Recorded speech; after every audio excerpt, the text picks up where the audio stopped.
Welcome, everyone, to Loud and Proud Orlando. It's Monday, September the 25th, 8:39 p.m. Thank you so much for being live with us. Uh, um, an eventful weekend for Orlando City, a draw against Inter Miami without Messi, without Busquets, without also Jordi Alba. And I do want to add, apparently there's a case of the migraines with Inter Miami.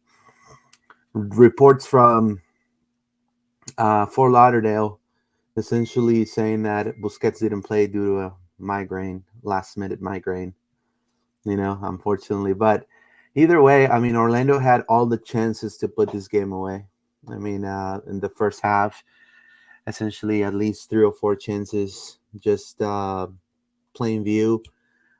We have them all. We're going to analyze all of that. Also, want to say congratulations to Jacqueline, Golden Boot winner for the MLS Next Pro, as well as Orlando City B clinching playoffs for MLS Next Pro. So the only one left in the bunch is the Orlando Pride, which are this close to also clinch. So let's hope for a win for the Pride as well.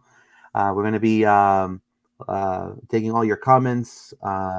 Speak out, forever hold your peace.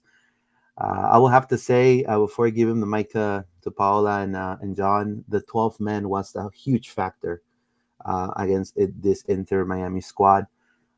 We were actually discussing this with a lot of other colleagues that were surprised. It was the first time coming into Exploria.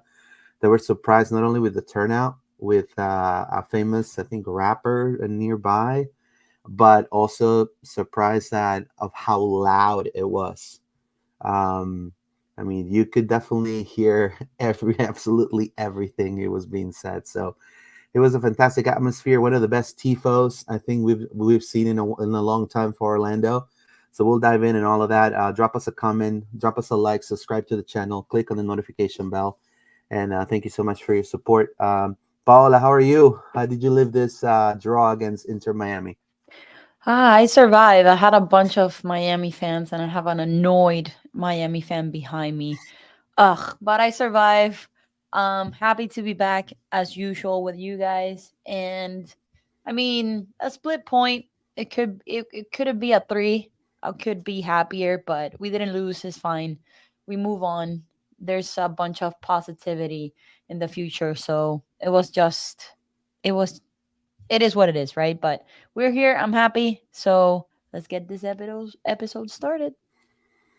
John, how are you, my friend? Good to see you.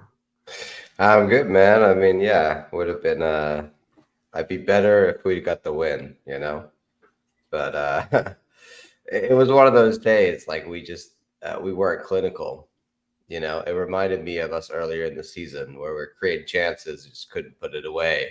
Are you puppy out? Um no, no, no. No, no, no. Come on. I'm Don't going try to back. I'm bait going me back, like that, guys. Luis. Just kidding. No, I to be honest, the one that really hurt was the Angulo. Like, just he had such an opportunity there, and he tried to Yeah, do something fancy one extra with pass, the man. No look. bottom corner no look, and it's just like, dude, what are you Ah, doing? Please just put that like your right footed, just put it in the bottom right corner. It's so easy. So that one hurt, and there was plenty others that we should have got. Actually, I sent happy. you my tweet I put out about the opportunities I thought that were, like Ojeda shot straight at the keeper. That was Duncan's where, he Yeah, I shot straight mean, at the keeper. Like, we got to be more effective. That's what it is. yeah, I So, mean, it was. yeah, like team against Miami, you don't take your chances. That's how you end up 1-1. And Yeah, I mean, it that's what it was. was. Look, I'll be honest with you. A lot of fans are some fans, not all the fans, but some fans are disappointed. Um, with the performance, I just feel that Messi made this Inter team better overall. I mean, it's a different Inter Well, so team. has Tata and so has Yeah, Faris. same. Like, Yeah, they've same. grown since we Yeah, last played now, them. yeah. I mean, they've grown tremendously. I mean, they're better coached now. You put right here. Duncan should have scored on the 28th minute. I agree. 48th minute, Facu poor shot from distance. 58th minute, Ojeda shoots a calendar. And then 62nd minute, Angulo no look shot and missed. Yeah, that's right. I mean, we were very wasteful on our chances. And I think this has been a constant for this team since the beginning of the year. I mean, Yeah, I mean it fluctuates, right? We've had periods of the season where we're scoring all of our chances, and then other periods where we're just not. And this was, I think, if you look overall, like we out, the stats, we outperform them in the shots and XG. Our players getting more XG. They're being and you could say yes or no whether you're a stats person, but out and out, like we creating more. We're just not. We're either hitting it directly at the keeper or we're not hitting the target at all. Like we need to be better with aiming for the corners and just burying the ball like that. That's something that Campana and Martinez, as much as I dislike them, like they hit the target and they challenged the keeper. They forced Pedro to make saves, right? We didn't force Calendar to make enough saves, really, and therefore we didn't get enough goals. We left too many opportunities, which would tame shots that just weren't challenging him. it was a lack of execution. I don't know how Paola feels about that. Lack of execution just in the first half, as you can see here in the image. Just in the first half, Orlando had 7 shots. Direct shots, only one on target. So out of 7 shots, only one on target. That's pretty bad. Inter had a better efficiency right there, more possession of the ball, better passing accuracy. This is all the first chance, but this is the key role and the key point of this. 11 fouls and 2 yellow cards, and one, I think, in my opinion, should have been a red card. And I think obviously we're gonna be focusing on, oh my God, why we didn't get the red card, but I mean it was a pretty intense match. How do you see it, Paola? Well, for sure. Like John said in the beginning, it remind me I had PTSD of the boys playing in the beginning of the season, right? There were crosses from Santos and I think Angulo going to the center, and there was nobody there. I'm like, to who they're like they're crossing the ball. Like Duncan should have been there. He wasn't. Nowhere to be found. And then the 28th minute, he should have scored instead of backing that back heel ball. Just shoot the ball. He was next to the keeper. That was like, I have never played soccer, but I know that that was gonna go in regardless because he was next to the keeper. But yeah, I feel that unfortunately this is not the forte starting 11 for Miami. I know that we play midweek, but there's no excuses to split this point with Miami. So I was kind of disappointed, but the other 50 was like, okay, we split, we didn't lose, whatever, we move on. So I think the connection between Facundo and Dagger, they missed a huge opportunity because I saw it in front of me when Facu passed the ball to Dagger, but Dagger didn't, they didn't connect in that instant. And I was like, oh, there's a goal coming probably, but Dagger didn't continue to go inside the box that Facu passed that ball. But it is what it is. We passed the page, but I completely wholeheartedly agree with John and Luis with your opinion. A lot of physicality in the match, that's for sure. A lot of, I think Inter didn't really uh, care as much. I felt like their players, and again, the title of the show today is called the 12th Man. I mean, the episode's the 12th Man. Why? Because one constant, and we could all see it. A fellow journalist for that came from Miami the first time in Orlando, media that I've never seen before in my life were there as well. Everybody was saying how loud the wall was. I mean, that they could hear everything they were saying, and how the players, it was getting in their skin. Like you could see it, their faces, their expressions, and they started fouling constantly because they were being pushed also by the 12th man. I mean, it was pretty wild. I haven't seen this since maybe the final that I went when I traveled to Peru last year in November between Alianza Lima Fútbol Club Melgar, which is two Peruvian teams. I mean, you're talking about that loud, like in your face, like and it really this. And I know John gave us this video here. This is a red card anywhere you go. John, I don't know. What are your thoughts on this? There's a red Well, card. I mean, I tweeted at the time, like literally at the game, because I was on like that side of the wall, and it happened like at the back, sort of that like nearish to where I was. And when it happened, I was like, straight up a red card. It's There was no from it's question. from behind. There's It's no from question. I mean, it's basically universal across the yeah. world, Luis, of like any league in the on the planet. Except You pro. leave the ground with 2 feet sliding and you come in from the back or the side of a player, that's a red card. And that's pretty much what Andrew Weeby goes ahead and says here on the instant replay, which is nice to actually see, the MLS pundits pointing out, how wrong the refs are. And the fact that they didn't go and look at this for review. For one, the ref, Look, you can see the the line. linesman is right Look at there. the So linesman's how right he there. doesn't tell him to go look at it for review after the ref gets the call wrong. I don't. It just to me is so blatant. It's exactly the same what happened with the last Miami game, Luis. And Now, it seems it doesn't matter whether Messi and Busquets and Alba are on the field. All that matters is if you wear pink, then you're just exactly. allowed to do what you want: choke people, slide tackle them, but you don't get a red card because that You, would mean that we were playing fair. So you don't want in to. this scenario, it's just that I have the Miami tackle, so we'll just look the other way. And it's starting to get ridiculous. It really is. And the whole league knows it, and the pundits know it, and everybody knows it. So it's a shame. I mean, you don't want to dive into creating conspiracy theories and all that stuff, but I mean, you have to understand. I mean, this, and again, people are gonna say fans are fans. They're gonna talk. They're probably gonna watch this video. They're gonna say, "Oh, what a bunch of crybabies, Orlando, blah blah blah." But no, it's. I mean, and I'm gonna bring it again for I think the fifth time in this show. I think in the year we're ready to, and this was also a common with some of the colleagues that I've met on that day. You cannot host a World Cup with such bad refereeing like that. I mean, it's gonna make the whole entire country look amateurish in the sport.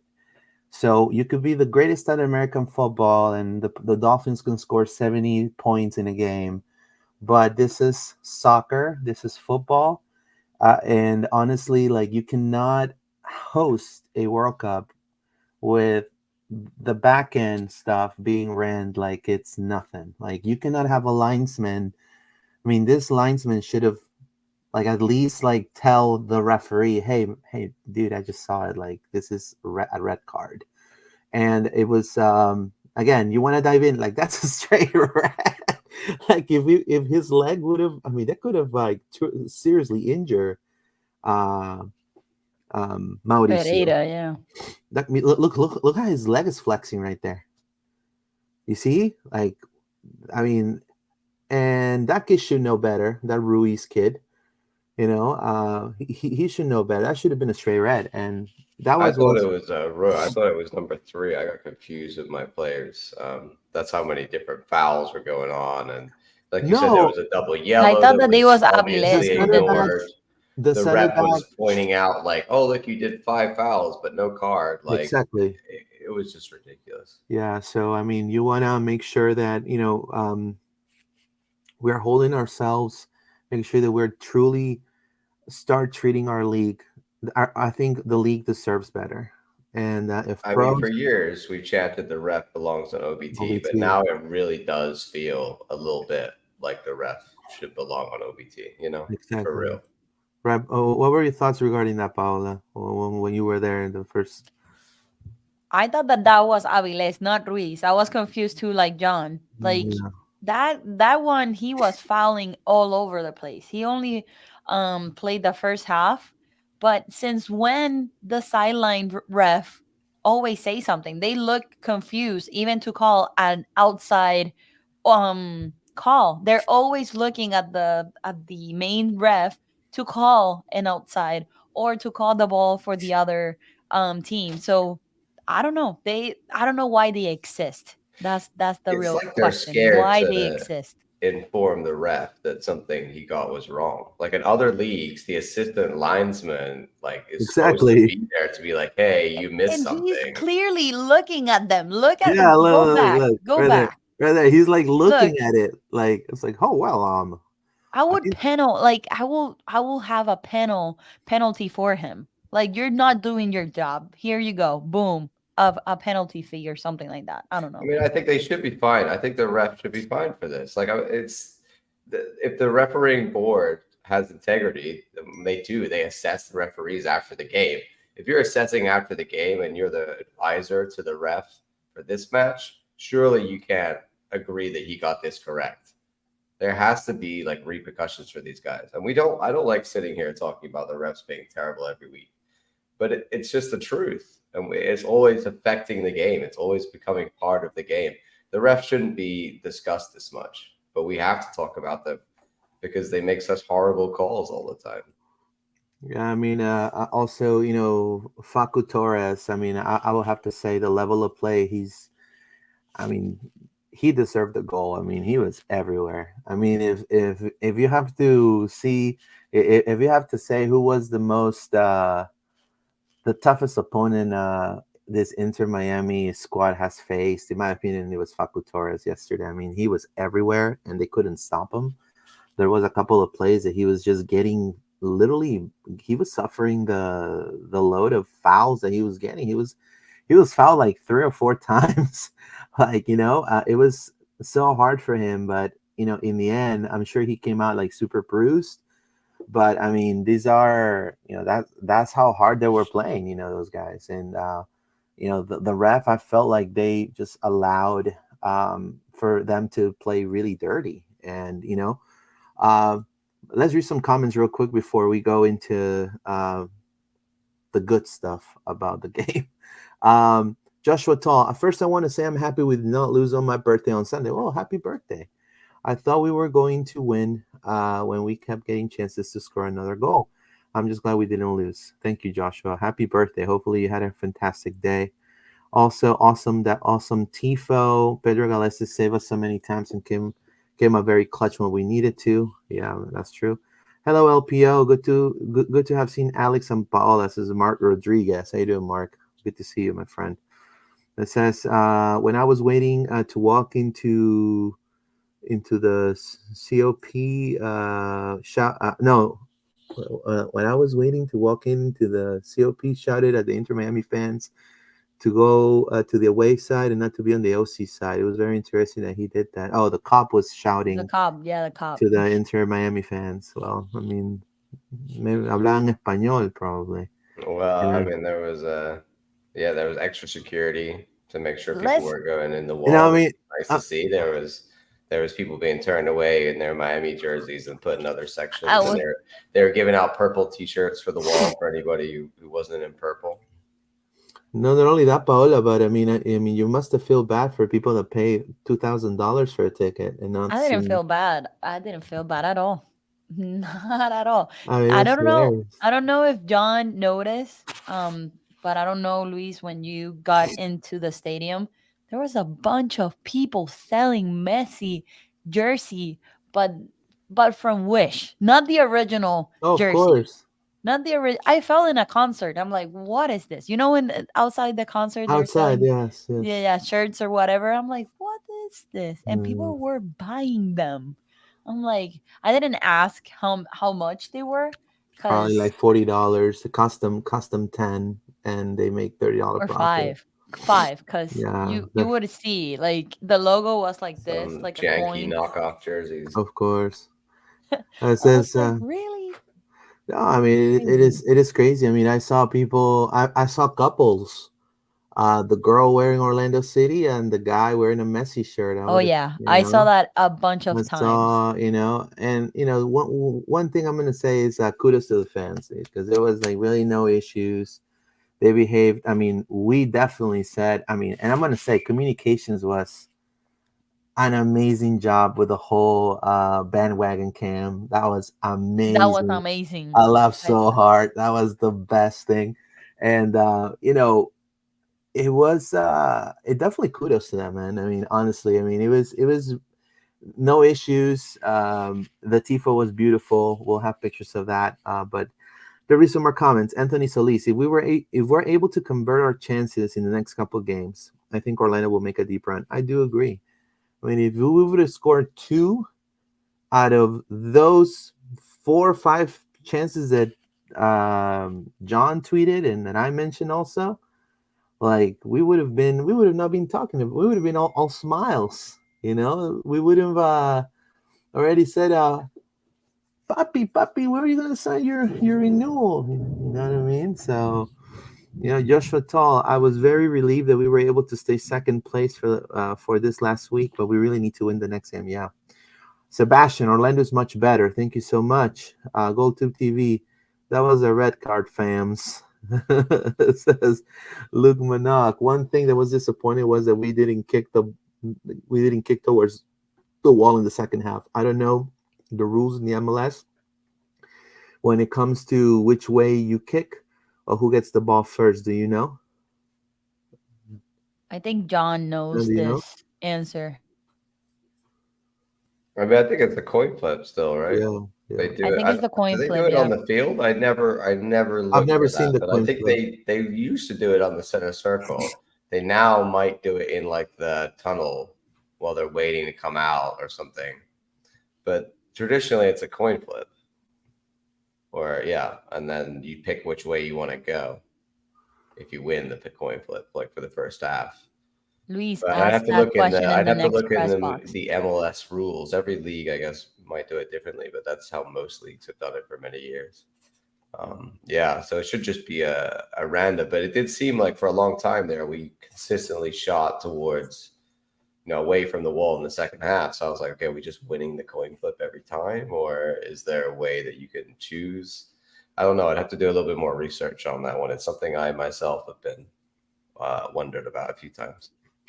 Now, another thing that we need to talk about is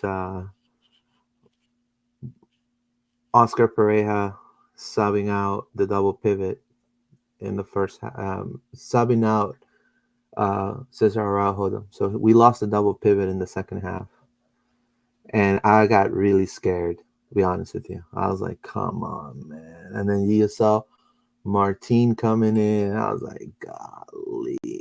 I was just like, "Come on, man!" And I was like, "We're gonna lose the double pivot," and he really took a gamble, Oscar. And then the first goal, Inter's first goal scored. It was scored. Then I was like, "Golly, we lost the double pivot. Come on, man!" And the high of our game, boom, they score one on us, right? But then he did talked about it, and he said Cesar was playing a very good game, and he's healthy. It was a risky decision to sub him out, but I wanted Mauricio to play the 8 and bring an extra striker to win the game. So he actually took a chance to switch it up to become more attacking minded. Now, I would have not done that. I'll be honest with you. This is just my opinion. But I mean, Duncan scored, minutes after. Now, we did. I feel like some of the subs came in and really like gave fresh legs. Like for example, when Junior came in, Junior came in like boom, like he was fighting for every ball. Like he really truly boosted because Inter was going all in. Like it seemed like the changes they made also with the striker that played Newell's, I forgot his name, Farias, I think it was. That he was Facundo. Facundo, right? Farias. He was going like really good on the dribble and shots from distance. And I mean, you don't want to give space to that type of caliber striker. You want to make sure that you are containing this guy. And I think Junior did a fantastic job. And to me, the MVP aside of Duncan, because he scored, Dagger Dan. I'll be honest with you, Dagger Dan in that game, I mean, the kid was everywhere in the field. I mean, he mentioned it too, Oscar, in the post press conference, which I haven't been able to put it out because I've been so busy today. Mondays are a little hectic sometimes, But he said Dagerdan is adapting to be a really good right back. He has never played that position before, but he's showing that he brings us a different pace on that flank. And that is completely right. What do you think about that, Paula? No, like he said it in a couple of games before. Like this is the first time that he's adapting to the role, and he did adapt. Like you can see he goes. Remember when Kyle Smith was going center? He's doing the exact same thing. He's doing that mindset. I think Oscar Parejas plans, and I felt bad when he will almost give us an assist a couple of times last night, and he was tired. He was like, at some point I thought that he was injured because he was like holding his hamstring, and I'm like, uh-oh, don't dagger. But he was just tired. I think it was just dehydration or something like that. But the kid is the Swiss knife. Like they call him the Swiss knife for a reason, and we're seeing the results. He's adapting, and he's getting better and better. And if he already won over Holiday, that means a lot for Oscar Pareja. So I'm off for the challenge and see what the future can hold for Dagger Dan in that position. What about you, John? Your MVP was Dagerdan. I'm sure you were happy about that. I mean, I do think he did have a really good game. Yeah, he's like you say, he's growing in that position. I think he's Oscar kind of able to use him as a creative outlet from a right back, like similar to what uh, Liverpool used with Trent Alexander-Arnold being a kind of right back who can also be a playmaker.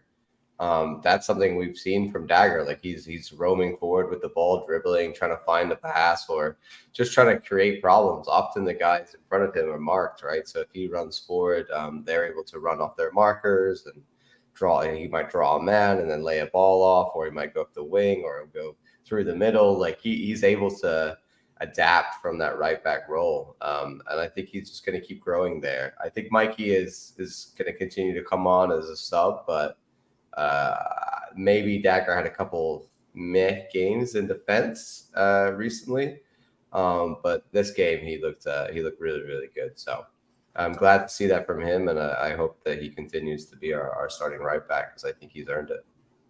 Another good strong point that I wanted to ask Paula too was the depth and versatility that those changes made. I mean, it shows that now we can bring Gaston, a healthy Gaston, as a sub, and I don't think he disappointed in the few minutes that he was on the pitch.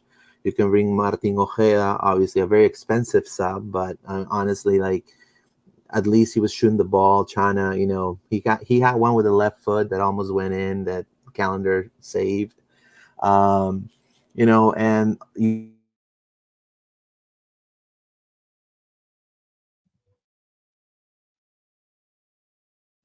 Did we Oh, lose Luis? we All right. probably did.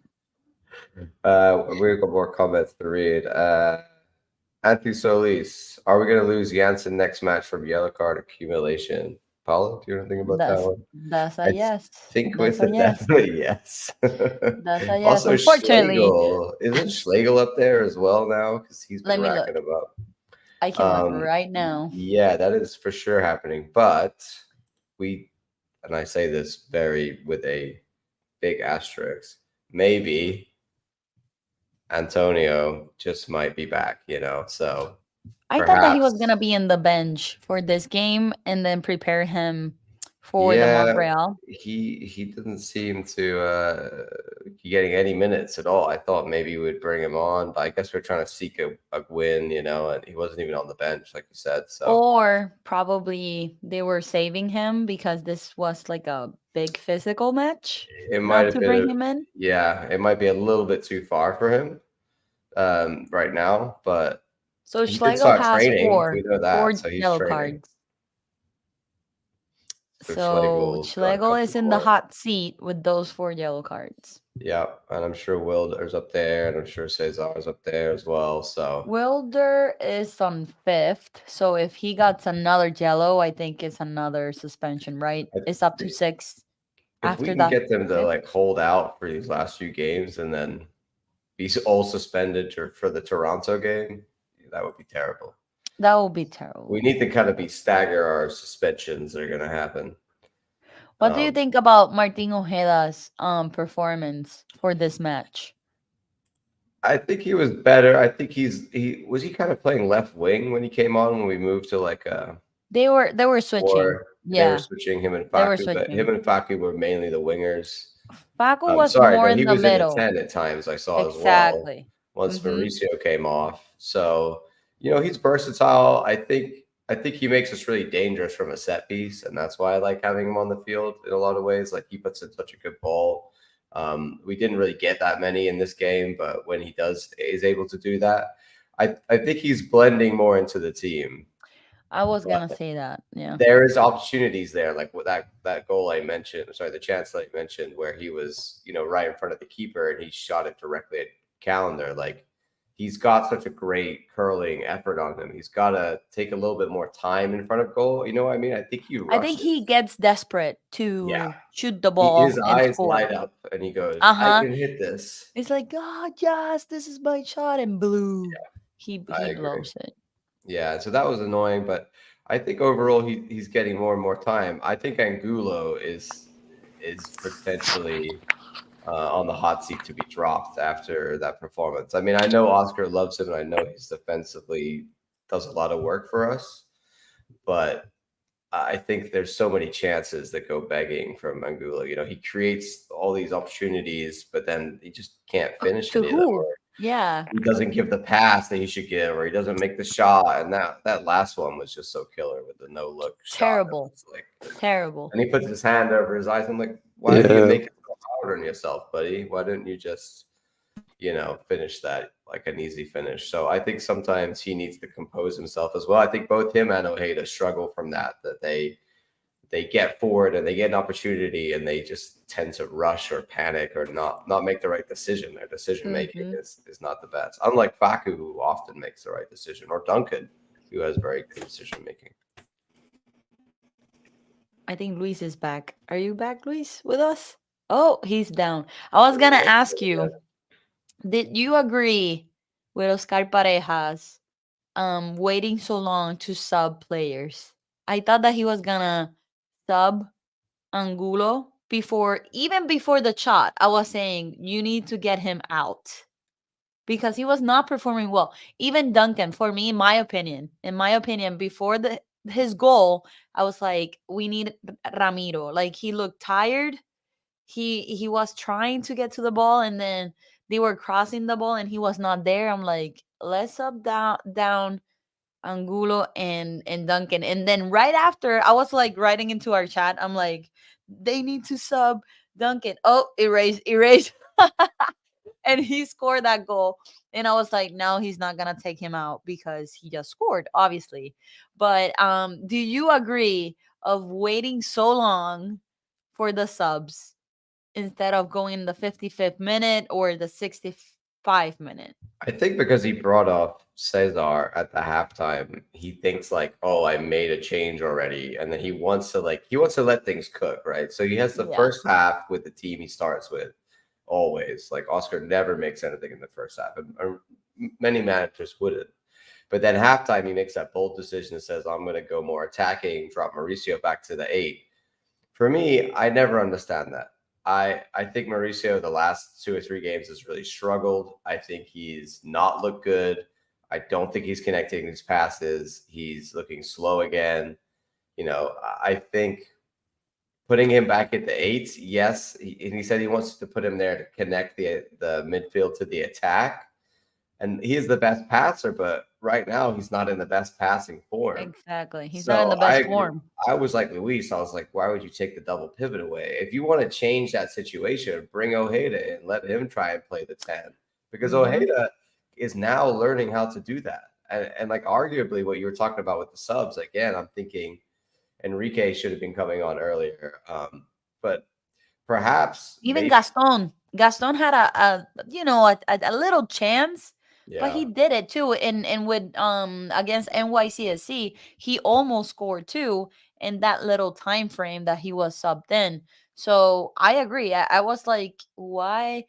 Because I saw Ojeda warming up Yeah. before. going into the second half, and I'm like, I told Alec, I'm like, Ojeda's coming in, and I think he's going for Pereira. So I was thinking Pereira was gonna get subbed out and not Cesar Araujo. And then when I didn't saw Cesar, I'm like, what are we doing?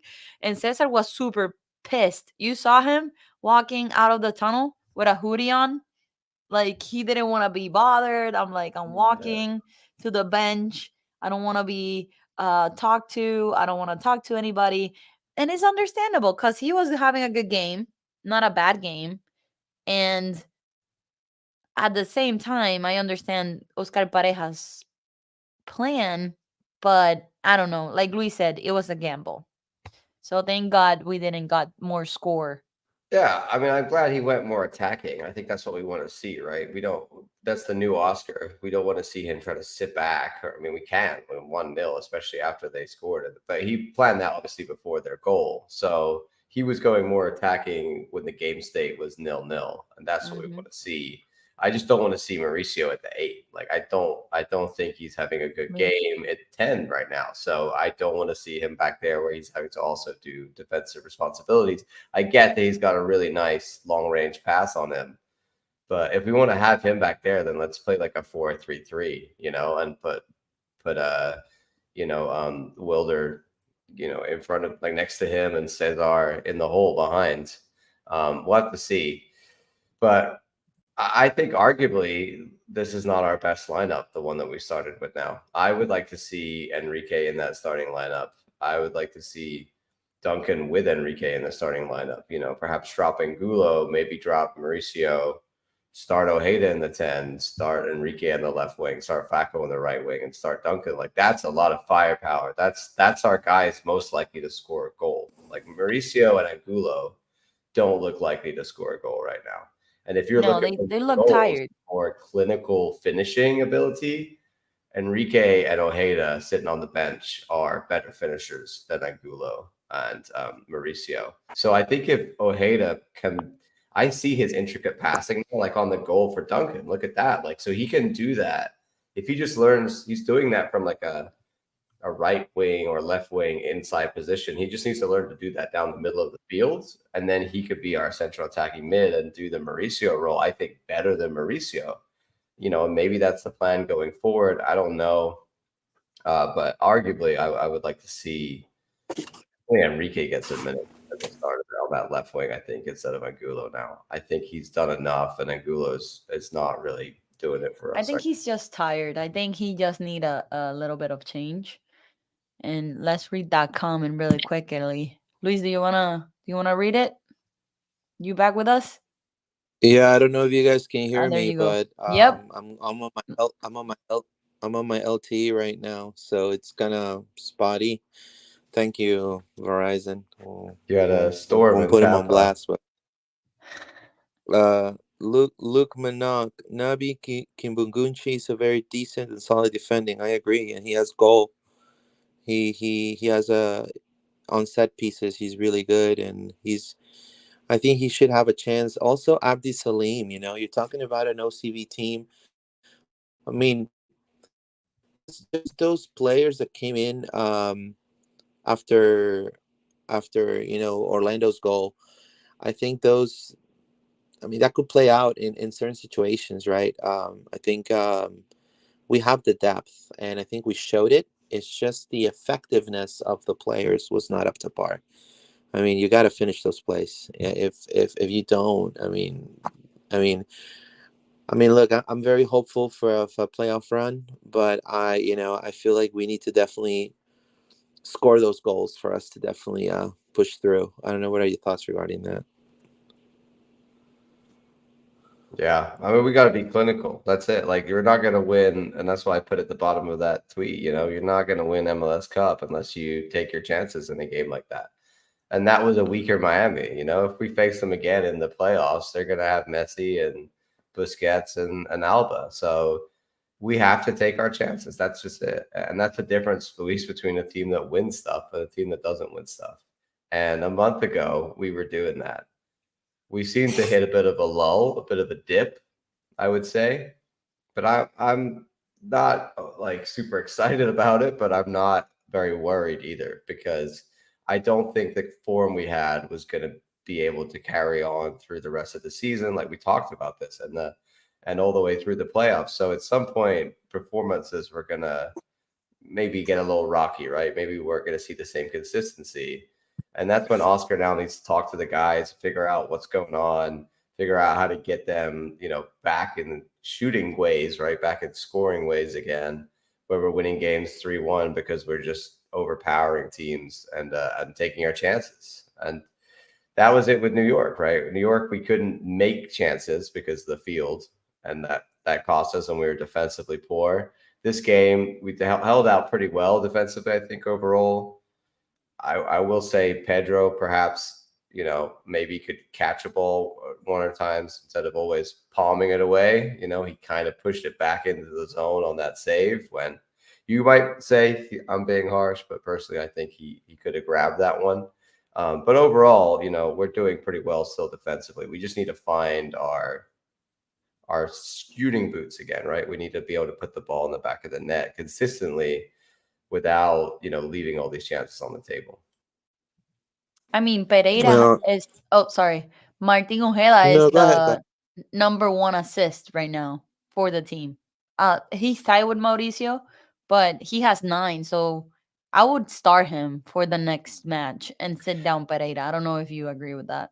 That's the thing. I think Oscar has been bold with his changing of tactics. Now I think he needs to be a little bolder with changing his favorite guys. That's what it is in a lot of ways. Like he loves Angulo, he loves Mauricio, he loves Schlegel. But sometimes those are the guys that are not doing it for us. And our team is so good squad depth wise. So you gotta, when Ojeda's doing better, you got to put him in the starting lineup. When Enrique's doing better, you got to put him in the starting lineup, right? And I think also those guys have to learn how to do more defensively so that they can earn Oscar's trust to get in the starting lineup. That's the problem. He wants guys who are going to run for him, and he's not sure that those guys are going to put in the same effort that Angulo and Mauricio or whoever else that he trusts to work hard for him. I agree, and then I will have to add that I think Rodrigo had a better game in this game. I think he was motivated to definitely stick one up to Inter Miami. I mean, for him it was a derby. You can definitely tell that derbies motivate players. But like you said, John, I mean, we have the depth, and if we truly want to make a playoff run, we have to make sure that we're using all of our weapons. In this case, in this scenario, this gamble he did by taking the double pivot and adding one, I saw it as a little too risky. Again, he's the coach, he makes that decision. I thought, Cesar and Wilder were doing a great job in really not in cutting Inter's chances down in offensively, but he took that gamble, and in a way, it paid off kind of with Duncan's goal. You know what I mean? Um, Duncan's goal with the Martin Ojeda assist.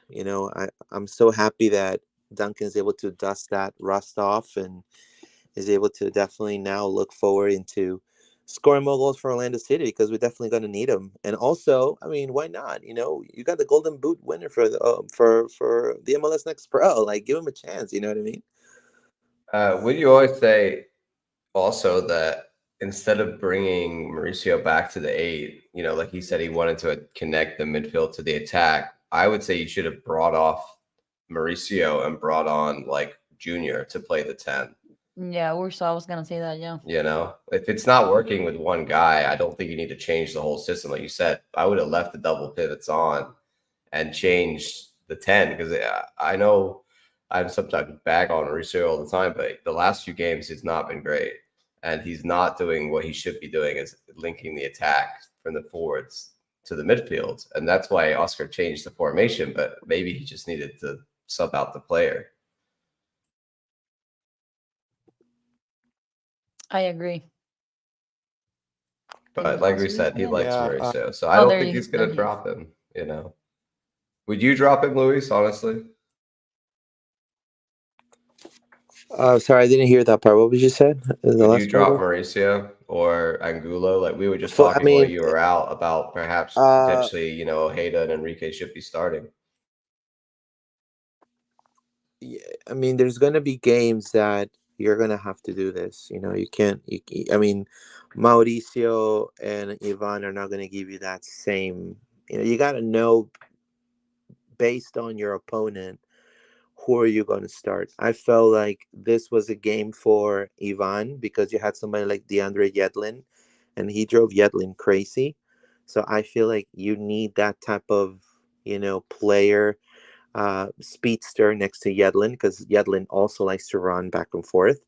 But there's going to be times that you're going to get a more of a tactically static defender, like maybe somebody from Colorado or from one of the West teams, especially in the playoffs. You're going to need somebody like maybe Ramiro there, you know what I mean? Or maybe even Gaston, to maybe have more of a physical presence. I mean, Gaston is like two heads taller than Ivan. So I kind of feel like, he could definitely um, do that role also. But I think that's Oscar's, you know, job to find out, when am I going to sub him out. I would have not started with I thought Mauricio did a good job in the first half, pacing the ball. He was being very dangerous. I just felt like Orlando kept threading back and doing that extra back pass. Like every attack is just like, okay, go up front, try to make yourself open. But they were threading back, passing all the way back to Pedro. Like, you cannot play like that, or you're gonna lose effectiveness when you play that way. In my opinion, and eventually, that's when Inter's momentum started growing, because we started dwindling down when it came to that gung ho mentality of like pressuring Miami in every play. That's only gonna last a few minutes. You have to have fresher legs. Good thing about it was that we brought fresher legs. They didn't disappoint, but we didn't get the W. You know what I mean? Because of all those missed chances in the first half. So, it's a gamble that he made, and he wanted to, win the game and be 2-1, and we could have, but it didn't work out this way. So let's read some comments real quick. Here, I don't know if you read all of them. Etramic, I feel more comfortable with Dagerdan pushing forward with the Jensen AC pairing, center back pairing. Um, Good thing is that Antonio's back, John. So I mean, he should be Well, hopefully. we were just discussing while you were knocked out by your internet the we're gonna have to rest Jansen now with the yellow card accumulation. So maybe AC is gonna take him, and we're gonna see an AC Schlegel pairing for the next one. Just when you thought you had both your center backs ready to go. Yikes. But also, that's a punt on AC, right? I mean, he's been training, but he wasn't on the bench, so we don't even know if he's going to be back for this game. I mean, I hope so, but we've been hoping for a month now, and there hasn't been a lot of progress. So maybe even, there's a scenario where that's why we're talking about, Kevin Gucci, like Luke Minock's comment further down, and, Abdi Salim. I was thinking Ojeda's delivery into the box with Kevin Gucci's ability to jump and head the ball. That could be a very dangerous combination. Yeah, that'd be great, especially in set pieces. Yeah, I don't know what's going to happen. It's going to be interesting to see, but we're definitely going to be out Jansen. And then a few other players are starting to build up yellow cards as well.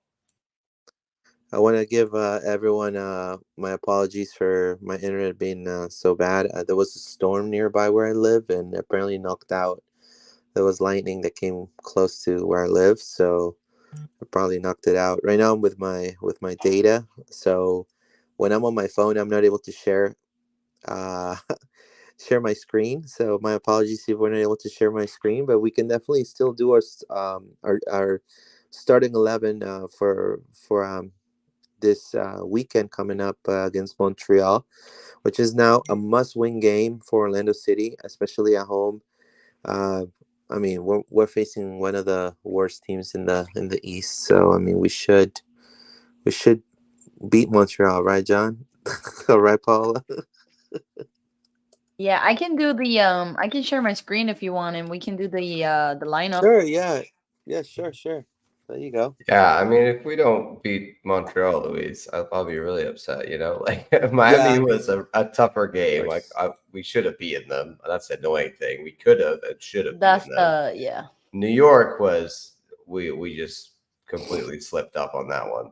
There's no excuse for that. The pitch was partly to blame, but we can't fully blame that, like Oscar said. So there's two slip ups there, and now this game against Montreal, we cannot have a slip up.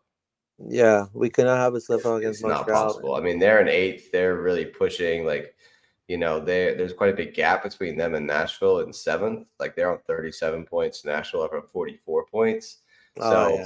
they're going to struggle to get further up than eighth, but they got to maintain eighth with Miami, Charlotte, Chicago, New York, DC, all on their tail, like trying to get into the playoffs, and New York right behind them on ninth, all in the same amount of points as them. So these teams that, like, remember when we were in these positions in years gone past, these teams down in eighth, ninth, I'm more afraid of in some ways than the mid sort of range, because they're the ones that have really got something to die for. The other teams that are sort of comfortably made playoffs might rest a few guys, might be able to drop some points here and there. If you're Montreal right now, if you want to be in playoffs, you can't afford to drop any points. And I think that makes them, a bit more dangerous, but still, we should have the quality to beat them. And I do want to add to what you just said, John, that I was speaking to a lot of my colleagues there from Inter Miami, and they're already they're already kind of saying, yeah, next year we'll be better, and next year we'll be beasting, and next year we're gonna be the talk of the town. They're already saying next year, so they are. The thought of them not making playoffs, it already reached Messi. That's why you don't see him on the pitch.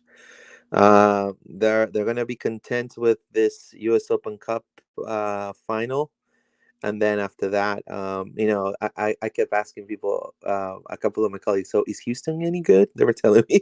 I was like, it's a final. I wouldn't count them. I wouldn't count them out. You don't want to count no one out in a final. So Houston you don't want. haven't won anything in years. They are hungry for a win. Yeah. So I mean, Houston is gonna go all out. But it's probably gonna be Hector Herrera's investment. Like, I mean, they paid so much money for that guy. I mean, he's gonna probably ball out that game. So, Inter is gonna go in for a treat, and it's not gonna be easy. It's not gonna be easy. But they're already. I started hearing around town. Next year, next year, next year. So they're already like kind of, like next year. Even Tata yesterday said, I know that we're really low and our chances are very slim. So he's already saying our chances. So they're already pitching. So I wonder what's the league gonna do if they don't reach playoffs. You know what I mean? That's just my question. I mean, that's why they didn't give the red card. I'm pretty sure. I mean, you know what? Everyone says it's like straight out conspiracy, but it, it it's you can't prove it, but all the science point to It's they're clear trying to as help. water. They're trying to help them get in the playoffs any way they can, and if that means ignoring a clear red card or two, then they'll do it. If that means giving a terrible penalty like they did against us in the Leagues Cup, they'll do it. Anything to boost Miami to get them into a final where they could sell more tickets and more Messi merch. I mean, you can't prove it, but it seems pretty obvious. That's right. So, Paola, you wanna plug in some Yeah, let's names do right it. there? So, Put obviously Galese Pedro, for sure. of course. Yep, you're right. Now let's put Santos. I like you were gonna go center back, and you were like, "No, let's not start there. That's the That's the problem. drama. That's the drama. I don't want to do the drama right Don't now. start with the I drama." want to say Rafael Santos, what a beast. I mean, he's. I think he would be the most improved player we've seen, right? I mean, I think he'll be one of the surprises of this season, in my opinion. How solid. He started kind of shaky, Yeah, right? Remember, John, we're saying, who did we bring? he had like the first month and a half where he did not look like he was going to be able to cut it. and then he Yeah. suddenly just started turning it on. And I think I think now it was with Duncan up top, still it's better for Santos. He needs a big guy to aim those crosses at. I think after the Miami game on May and he scored, I think that was like the seal. Like, this is what I needed. Let me Right. look forward now. There you go. I Do you want to agree. do the drama? Okay, I so think it's going to be Schlegel because yeah, it's not going to be Janssen, so it has to be Schlegel, and then it could be AC or it could be question mark. I I say AC.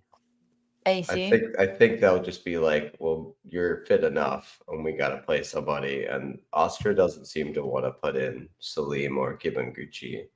I will put You Kibu, know, man. we Kibu. want to do this, but Oscar, I see no signs of Oscar bringing any other center back in apart from Schlegel right now. Do you want to switch it out to Gucci or stay with AC? I mean, if we're thinking Oscar here, and if he's available, and you're playing a must, one of the last home games. Is this the last home game of the season, or one of the? No, we No, have we one got two. more. All right, so we need to win the next two home games for the We fans. got this, and then New York. Yeah. Sorry, For New sure. England, right? Who? New England, I believe. Yeah, So so I mean, we need it. I mean, it doesn't matter who's in front of us. We gotta. I mean, we gotta win. And especially New England that is up there. So, and the fans. I mean, after the display of, it was almost 26,000 people, and there was a best-selling singer or whatever playing next door with 70,000 people. By Oh, the way, Karol G. yeah, Carol G. Luis, you Carol, confused me. You called her something else, G. And Becky I G. don't know who that is. And then Steph was like, you definitely know who Carol G is because she plays her music like all the time. And so that she was like, Oh, oh, we could have gone to the Carol G concert. And I was like, well, we can't because we got to go see Messi. well, Not Messi, but I go thought it eat. was. I thought it was the lesser famous cousin Becky G. Yeah, that well known, famous Becky G. All right. So great lyrics, Let's by do the the way. I scene. don't know with Carol G. Great lyrics. She got some really good songs. Very very I give her some women Carol G. empowerment. Women empowerment, like Bichota, right? She got one with Shakira, which is Yeah, killer. that's right. Ay, See, ay, ay, I'm ay, cool. ay. Okay, Yeah. let's do this So here. I believe honestly that when it comes to this team, we gotta win the next two home games. So we're going for the double pivot again. I think, guys, double pivot. Oh, for sure. Yeah, That like there's no that's question. the dynamic duo right there. You cannot separate them. I mean, Miami did get more chances when they went off. Like we Yeah, still you wanna switch them. clawed Yeah, it back, but Araujo if goes we on the hadn't left. scored one, everyone would have said, "Oscar, you should never have taken the double pivot off." If we'd have lost that 1-0, everyone would have blamed the fact that you took Arujo off. Exactly. Okay, That's who's gonna be the 10? Martin? and then the Papia movement would have come out again. It's gonna be Mauricio for sure. But I I mean, we're don't doing want the Oscar. Mauricio. I know you don't, but it's gonna be Mauricio. Like we're doing Oscar. We could do our Yeah, lineup after this. We'll change it to what we I want to just see. I can put the other team purple and put our prediction, and this is Yeah, Oscar the prediction. look. opposite. I am gonna say this, even though it's probably not popular, but I'm gonna say this because look, yesterday the tifo they made with Florida is purple, and then there was one guy I heard online saying, "Oh, Florida, it's no longer purple anymore. I don't feel like Florida's no longer purple anymore, guys. Puppy out, bye." You know, how dare you after that say that? I mean, I'm gonna call it out, man. I mean, I'm serious. This is crazy. Florida is purple, and I wish I could put Dennis Chin tweet that you sent, John. That was perfect. I mean, that Tifa was past, present, future. I mean, Bill not bought to the end. Paul, it's on Mm-hmm. the private chat. You can open it after we do the thing. You can show Oh yeah, people. the Just because the he was on the TIFO, and Yeah, that he was TIFO on was the team. awesome. Also, if you go on my Twitter, anybody you could go see. I did Yeah, a behind the the full scenes picture. video because I was right behind the tifo when they raised it, so you can see what it Oh, looks like for all the supporters raising the tifo, which is, Oh, I so the think, a lot of behind. people who don't know like all the effort, like they posted the pictures of the yeah, Ruckus and ILF painting it, and like that's that amazing. was a huge, massive effort to get that. There's Yeah, part of it done by the ILF, part of it done by Ruckus, that's all phenomenal. organized and hung. It's like three parts to this huge, Wow. massive tifo, and then they had a banner at the bottom. So incredible job by them, Yeah, amazing. So everybody, go look at the pictures, go watch my video. Just appreciate all the effort that these guys go through to represent us. Like that's our culture right there. If you're not that talking about Miami culture. and what their culture is, that's the culture. And the videos we did before trolling them, that's our culture, right? Yeah. That's the kind of stuff we say we have a real soccer culture that Miami just doesn't understand. Doesn't. Well, I just love the fact that they point out also that they're not really in Miami, which was hilarious Oh, too. It was that funny. The one that cracked me up was the Barcelona fan that they Oh Oh said yeah. yeah. they think that it's It's a B team or something affiliated with the Barcelona team. Oh my god, I started laughing. I was that's like, so funny. no. All right, we'll So, finish do you this agree with lineup. this? Yeah. So Paco this is how Angulo? Poppy would think. This is how Poppy would think, right? Yeah, this is And Oscar's lineup. then who will be in the striker? The I Howland think of the Duncan. Harlan. The Howland of Yeah. Harlan. Duncan? Yeah, Okay. Duncan's back He's now. hot. He's He's gonna hot. start scoring again. He just needed to get one. But also Ramiro is hot too. I think so, but I Uh, think Duncan is preferred as the striker. Okay. Do you want me to do the other side like this is Puppy special and Let's then just this read is this out for anybody who's listening. So it's Galete, Santos, Schlegel, AC, Dagerdan, Arujo, Cartagena. Cartagena, Angulo, Perea, Facu, and Duncan, which we think is the Oscar lineup, which basically the same lineup as Miami. You just forced to make a sub of Janssen because Of of the yellow Jansen. card accumulation, and probably AC, but it could be somebody else if AC's not ready. you could do the white. Oh, the white. Let's Do do it the in white. white, our team. The I'm waiting for that team to. Oh man, I Oh let me see. Can I go back? no! You While you're No. doing that, I'll read out a couple more comments here. Okay, go. We've got Josh Bertall saying, "Yep, definitely, we need to score those goals and take our chances." They said, "I'm wondering how many more wins do we need to secure a home playoff game?" That's a good question. I don't know exactly. I'd have to look at the table, and it's. I think there's so many variables on how many other points other people get. I mean, we're on 51 Right. points. Crew are right behind us with 49, as are Philly, as are Atlanta, as are New York. As are New England. So that's four teams on 49 points between third and second. It's so tight. I think we just need to win two more. Would be my guess. What do you guys think? Two more. I say we win our two home games, we're getting second to fourth most likely, somewhere in that range, Yeah, we and need we're to be in the gonna, top four. In the yeah, top four, that's where we need to definitely we be. will. Yeah, But we will Josh is have a asking how home many team. more games, how many more wins do we need? So I think two is my guess. Two or But three.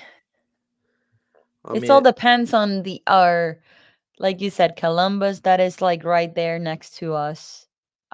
Which one is the other one behind Atlanta? Yeah. As well, we've got Columbus, Philly, Atlanta, New England, all on 49 points right behind us. So it's really tight. we just have to. Um, We just have to keep winning. Yeah, I I think I think we'll get two more wins, probably a draw and a loss in these four games, maybe, and that comfortably, and that will be enough. so. I think that like Anthony Solis puts there. My predictions: Montreal win, Nashville tie, New England tie, and Toronto win. I'll say honestly, to me, it's going to be Montreal win, Nashville loss, New England win, and Toronto win. I'm going to say 3 wins.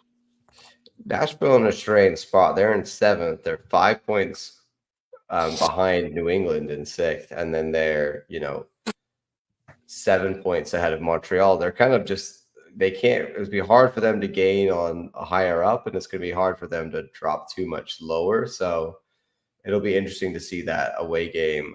We always struggle there, right? And I agree. I think it's either a tie or a loss in Nashville. It'll be hard to get a win away there.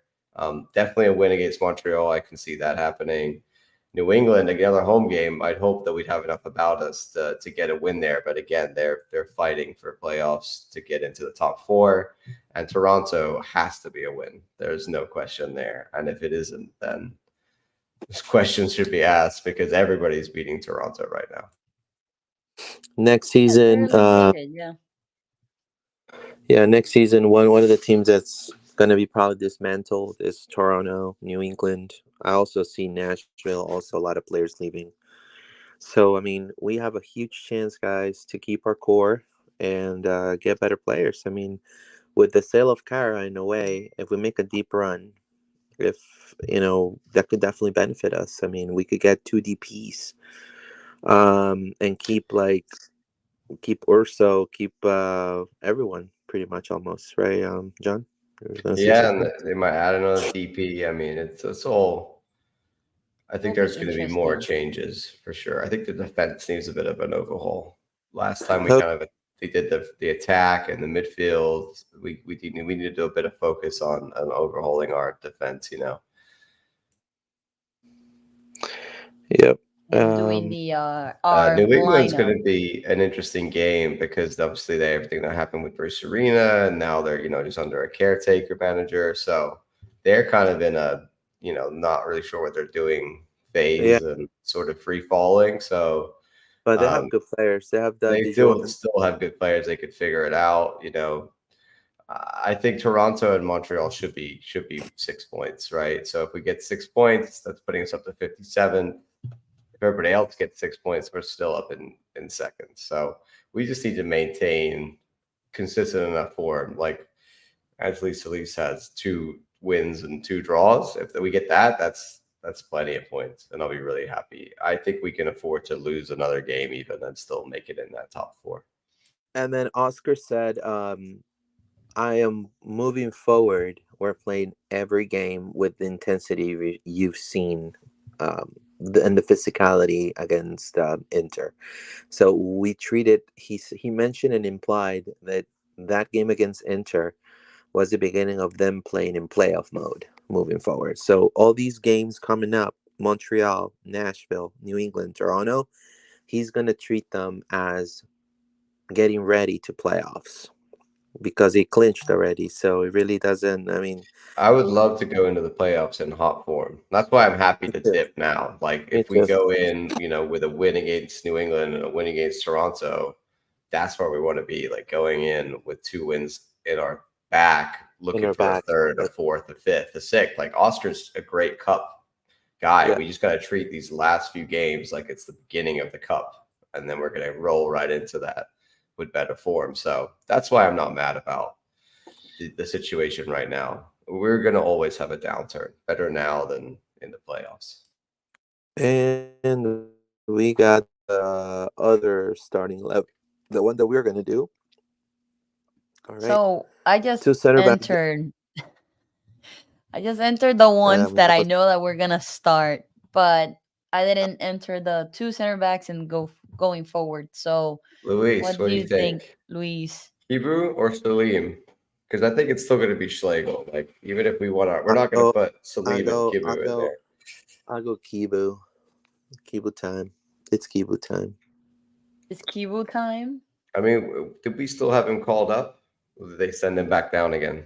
I don't know. I don't know. I get confused. They don't announce when they send them back down. They only That. announce when they call them up. So Oh, they just very Yeah. quietly like send John, them, let's just go. take them Let's just off go the roster. for.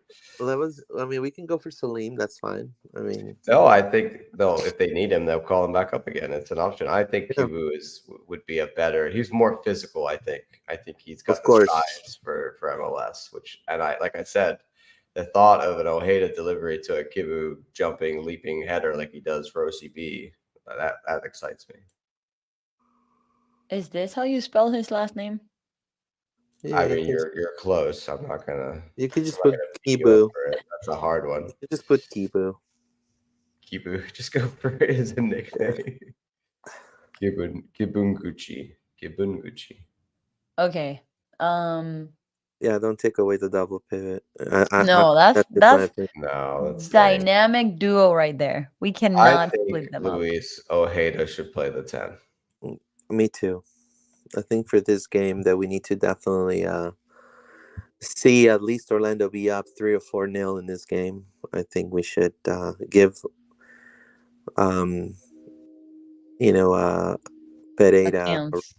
I Yes. mean, Do you Paula saw said it. when He's got the most assists in the squad, and he's not in the team right now. do you saw when he hit the ball with his head in the floor? Yeah. He was Did you he was know? win yeah, he was like, and he went he they won the ball after that. I was like, what in the world? He's like motivated to win this game. Let me see if I can find a clip of him. Like he did it twice. He was in the floor. He was battling that the ball, and he was like, "Oh, my legs are trapped because the Miami defender was in top of him, and he was like hitting the ball with the head." I'm like, "Oh my, he's gonna get injured with that," but because I was afraid that another Miami dude was gonna kick him. So okay, so who's gonna be in the right flank, the wing? There's only one choice there. Angulo? No, Faku Just Angulo. asking. Not in our lineup. We're going to put, and then the left wing, I would go with Enrique. I mean, I Enrique. thought this is all firepower. This is why I'd like to I see was it. thinking the exact same thing. I feel And like Ojeda is a 10 who could score you goals. Ramiro is a left winger who's got a shot like a striker. You know, Plus, you need to test, guys. You need to test your options. I mean, yeah, you gotta you gotta have we you know Enrique can play left wing very well. right, and he not did only a little bit yeah, in and this not only game. that, but you cannot have the players assume, oh well, I'm off the bench. You know what I mean? Like you have to put him on the hot fire. And I think Ramiro and Ojeda, I mean, they didn't really underperform when they came in towards playing against Inter Miami. So I feel that it's definitely going to be a good opportunity for them to show that that they can definitely be a protagonist starting from starting 11. You know what I mean? And And then then Jacqueline up front. No, I'm kidding. Jacqueline I love Jacqueline, but no, sorry, big dunk. Jackie Chan. Duncan. Jacqueline should be coming off the bench. So I was disappointed he didn't come off the I bench for the thought that he Miami was game. gonna be in the Really, bench. I would have almost, instead of pushing Enrique up top when he brought on Gaston. You know, I was like, oh, you could have brought Jacqueline on and left Enrique out on the wing. Mm-hmm. Alrighty. Do you want to read this, John, for the people who are listening So we got to us? Gillespie. This is our lineup, by the way, not what we think. Not what we think Oscar's going to do. What we would like to see for this game, a bit of a rotation against Montreal. Dagger down at right back, Kibunguchi at center back. If they're thinking AC is not going to be ready. Schlegel, Santos at left back, Wilder and Cesar the double pivot. Ojeda at the 10, Faco the right wing, Ramiro Enrique at the left wing, and Duncan McGuire as your striker. I think that front four is dangerous. It's got some goals in it. If you can get that front four And to click, speed. that could be a playoff dynamo front four. And speed. Yeah, and then coming with Mauricio well rested in You got the. Mauricio well rested. Like, remember those games where we were bringing him off the bench? He would kill it. And you got Gaston to bring off the bench. You got Angulo to bring off the bench. We got depth. We got depth for a long look. This is the first Orlando team that has so much depth, especially in the attacking portion, that I think we should definitely make a good. I mean, we have a good chance to make a deep run. You know, now obviously make sure that we're scoring the goals that we're creating. Right. I mean, that was what really hurt us against Inter Miami. Says let's do some comments. Joshua Tall, I remember the Paola.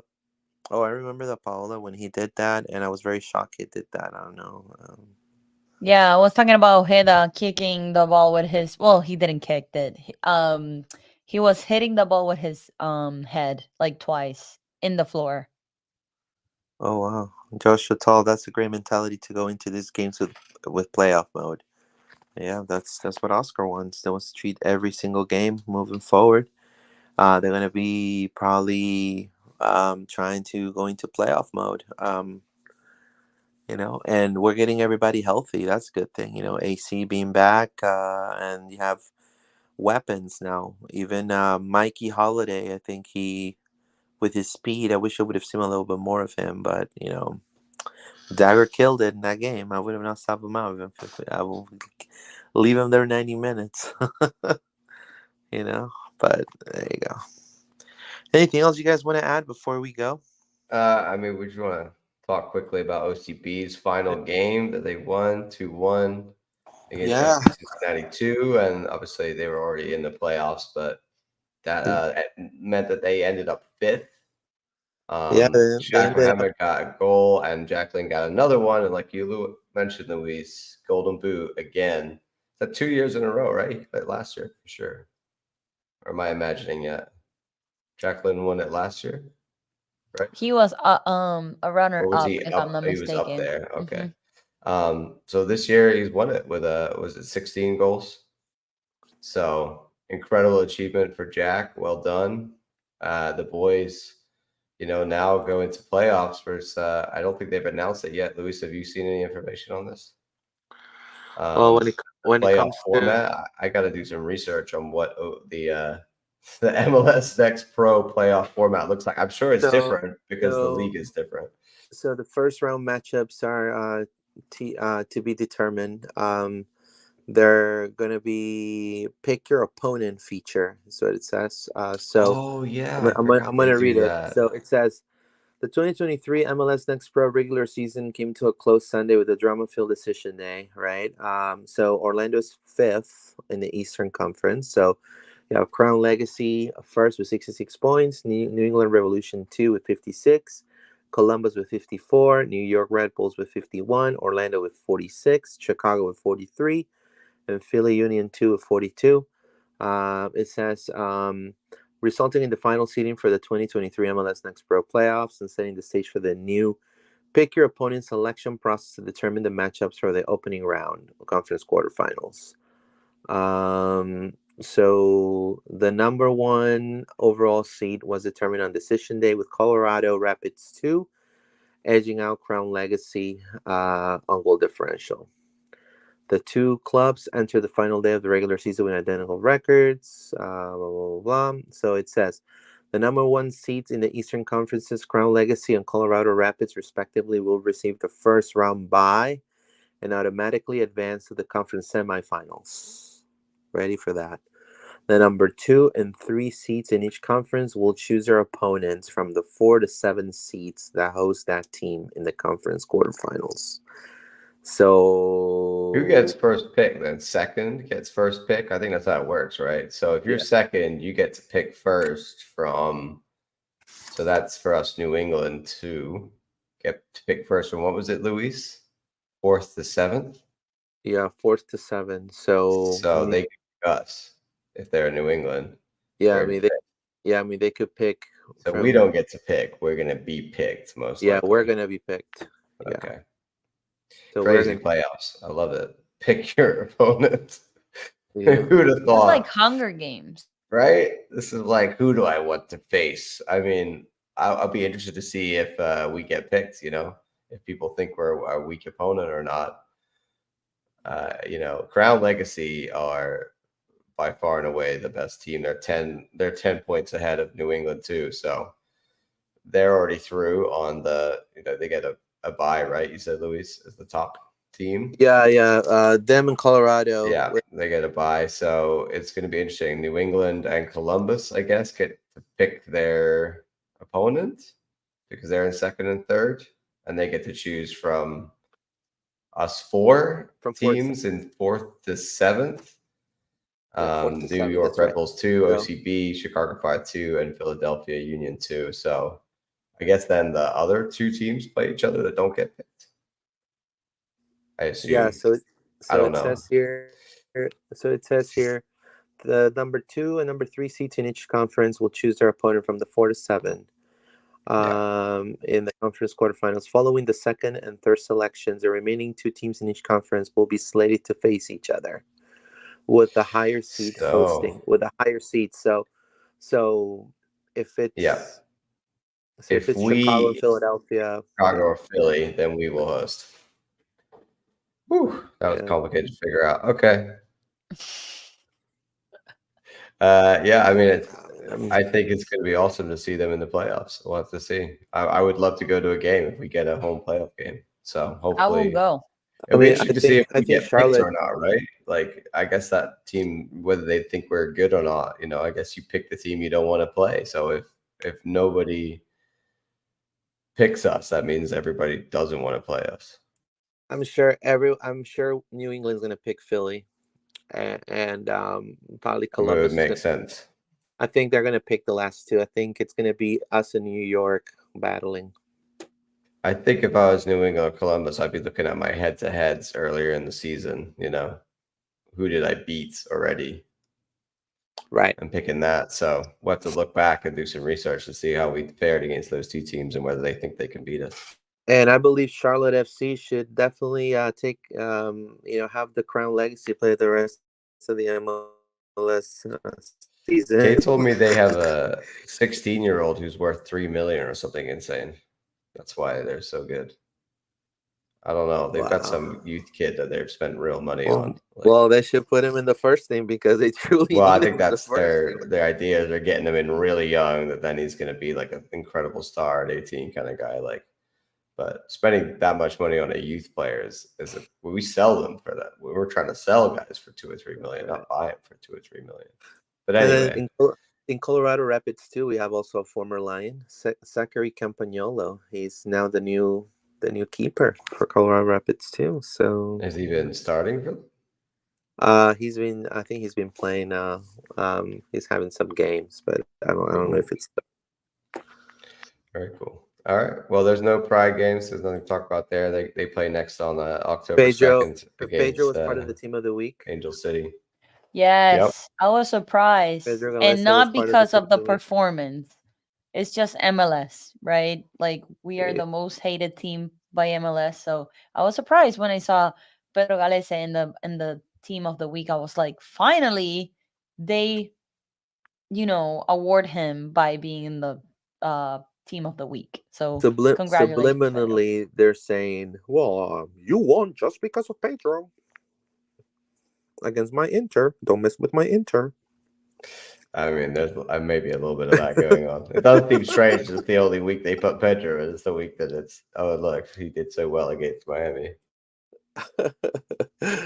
Luciano Acosta's had a monster season. He was voted the best again for I think the fourth time in the year, best player in the week, like in the whole league. And I can't believe Christian Benteke is still relevant, man. I just can't understand. And then also I can understand how you can have somebody be a center back so feared, so serious, and your last name is Glad. Like you're just glad to be there, No, Lucho Acosta is the runner-up for the Golden Boot. Yeah. With 15 goals. Facu, it has 12 goals. So let's see if can you imagine Facu? I don't know. I have my hopes up. So I can see how you might call it, a hat trick first, and then a Golden Boot contendant. I want to see that in our club at some point. We got Xande Silva and Thiago Almada also from Atlanta United. Jake Davis, Sporting Kansas City, right back. Jake Davis, Sporting Kansas City, man. When's the last time Sporting Kansas City has done anything relevant? A long time. I remember when they used to have Graham Susie. Remember, John?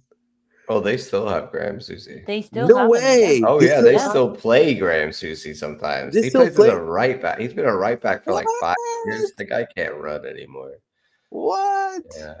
I remember playing Graham Susie. Yeah. Graham Susie on FIFA. I remember when Little Orlando City was a USL team. Ooh. And we had a relationship with Sporting Kansas City. Oh yeah. And we loaned a player called Tom Dwyer from them. And he was on loan for most of the season. And then it came to the playoff time. and they had a little bit of an injury crisis, and they decided they would recall Dom Dwyer, the guy who had been our leading goal scorer that year. So never quite forgave them for that, to call him back. And kind of, they didn't ruin our season. We still went ahead and won things, but it left a bitter taste in my mouth. And Graham Zusi, we played them in a couple times in a friendly back then. I remember Graham Zusi getting smoked by the likes of Jamie Watson. Put a smile on my face. Jamie Watson now in the Apple TV, huh? Yeah. Paula, before we go, you want to just throw up Dennis Chin's comment on Twitter there, because it was really nice. They recognized him. We had Miguel in the tifo. Yeah. There was a lot of history in the tifo, which we should be proud of. It's history that Miami don't have, and that's why they put it on the exactly. Tifo. Bill not bought. That's exactly what it is. Let me share the screen 1 second here. Thank you, Joshua, for saying I'm funny. I know. I appreciate that. You're going to make his head bigger. He says, I remember the poem. Oh, yeah, I read that already. Thank you. Alrighty, here it is. There you go.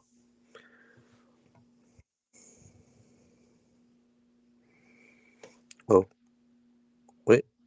Got it. Right there. There you go. Oh, that's his goal, right? I mean, yeah, this is the goal that was in the tifo. I mean, this is the little video that kind of goes with the tifo, and it shows you, the history, and it really, his tweet about what it meant to him was really touching, Yeah. He said, "What an honor to be featured in such an amazing tifo created by best supporters in the country. Proud to have represented this club and happy to see us back in winning ways." Yeah. And we can go ahead and show that. Let me go back, because if I put it like bigger, full screen, it won't play. Can you zoom in so at least we could see what he wrote? What they could see. It says, "Yep, there you go." I mean, what a class act. That's the image right there. That's you see, the image, and that's how they made it into the tifo. There class. he is. There's Miguel. Then on the other side, you've got some of our more. Is that Pereira and Fabian Loyola, right? Yeah, Fabian Loyola. Yeah. Man, what I remember. It's sort of the past and the future, kind of thing. On one side, the history, and the future on the other side, and the present. I believe. I remember. I believe that we could win.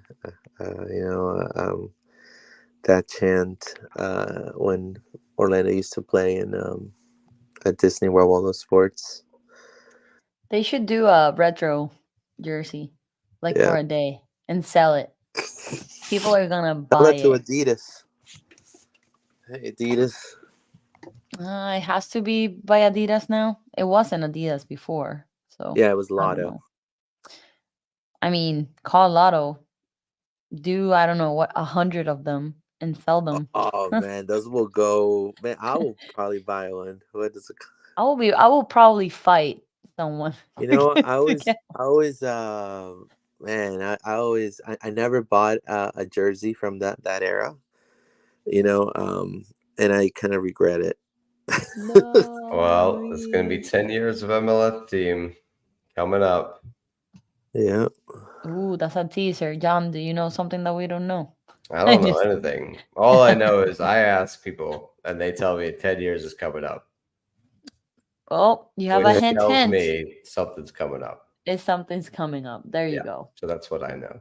But when I know more, you guys will know more. If I'm able to know more, they keep a tight lid on things. Everyone thinks just because I am Kay's son, like I have some inside information. Kay doesn't tell me anything. I don't ask her either. I don't want to put her in that position. They're professionals. They're not supposed to talk about this stuff until we know. We're supposed to be fans. We find out when we're supposed to find out. That's the way it works. But 10 years. Let's see what's going. Let's see what's in the oven. Having said that, there's been several hints. Let's see what's in the oven from lots of different people that 10 years will have something remembering the fact that it's been 10 years. And I'm not sure on this, but if it was me guessing, I would say we're going to see some red. Wow, man, that's gonna be epic. I can't Can you wait. imagine the away kit? Because the Of away kit is course. supposed to change. Yeah, it's gonna be Let's see. interesting, but I'm They should excited. have the old logo, like not up front, but like at least in the back as a Oh, in like the back, like the flag that they have for right. You know Florida. what I mean? I Like in think the first MLS jersey when it had the old correct. logo inside. Yeah, that was amazing. I think it's gonna be stuff like that. Yeah, because they have to have the Yeah, more nods to our history, more nods to the USL era. yeah.